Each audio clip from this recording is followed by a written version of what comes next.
Hello बच्चों, आज हम कक्षा 7 की हिंदी फर्स्ट में चैप्टर नंबर 4 प्रभु तुम मेरे मन की जानो के शेष भाग का अध्ययन करेंगे।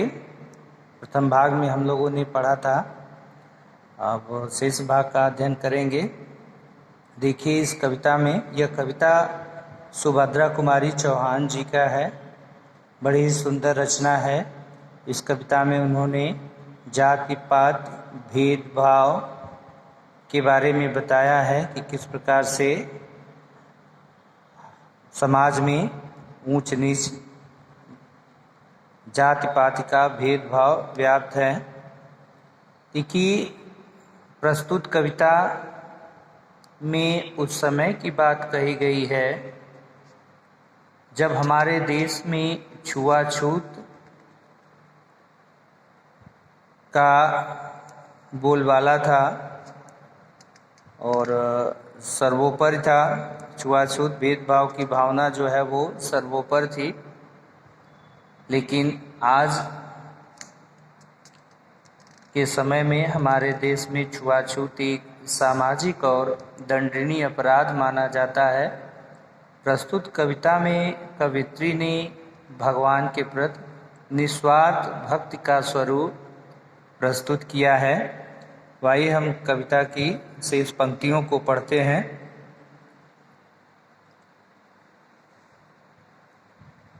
यह निर्मम समाज का बंधन और अधिक अब सह न सकूंगी। यह झूठा विश्वास प्रतिष्ठा झूठी, इसमें रह न सकूंगी। ईश्वर भी दो हैं यह मानूं, मन मेरा तैयार नहीं है। किंतु देवता यह न समझना, तुम पर मेरा प्यार नहीं है। देखिए इसमें कवित्री जो है इस युवती के माध्यम से क्या कह रही हैं। कह रही कि हे प्रभु, अब मैं इस निर्मम समाज की बंधन को सह नहीं पाऊंगी और यह जो झूठा विश्वास और झूठी प्रतिष्ठा समाज ने बनाकर रखी है कि प्रभु सबके लिए समान है, ऐसे झूठी विश्वास में मैं और अधिक नहीं रह पाऊंगी। मेरा मन यह मानने को तैयार नहीं है,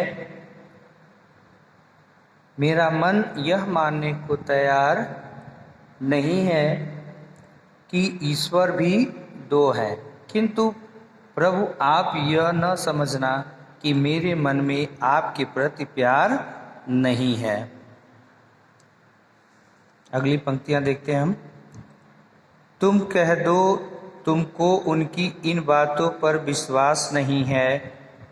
छूत अछूत धनी निर्धन का भेद तुम्हारे पास नहीं है। तुम कह दो कि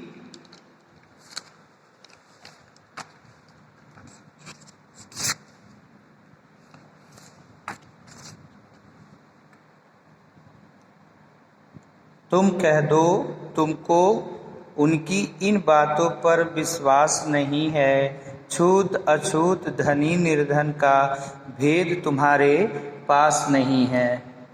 देखिए अपनी अंतिम पंक्तियों में सुभद्रा कुमारी चौहान जी ये कहती हैं कि हे मेरे भगवान, मैं आपसे बस इतना आश्वासन चाहती हूँ कि आप यह कह दो कि आपको पुजारी की बातों पर विश्वास नहीं है, अर्थात छूत व अछूत सभी के ईश्वर आप ही हैं और आप किसी में अंतर या भेदभाव नहीं करते।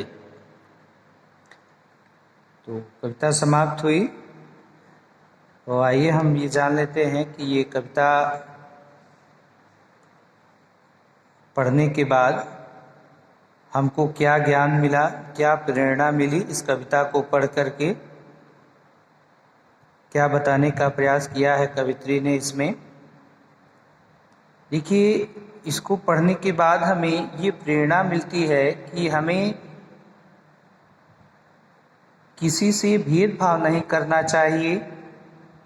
जैसा कि हमने देखा है हमने इतिहास पढ़ा है, जिसके पन्नों को देखा जाए, उसे निरीक्षण किया जाए तो पता चलता है कि प्राचीन काल में मध्यकाल तक आते आते जातिवाद अपनी चरम सीमा पर था और लोगों को जातिवाद के आधार पर देखा जाता था।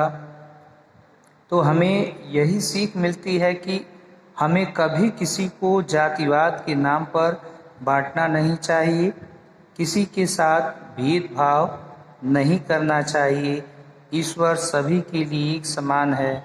जब ईश्वर किसी के साथ भेदभाव नहीं करता तो हम तो इंसान हैं, हमें भी किसी से भेदभाव नहीं करना चाहिए, सभी मनुष्यों के साथ एक सा व्यवहार करना चाहिए। जब ईश्वर हमको नहीं बांटता तो हम तो इंसान हैं, हमें सबका आदर करना चाहिए। ठीक है, उम्मीद है कविता समझ में आई होगी। Take care, bye bye.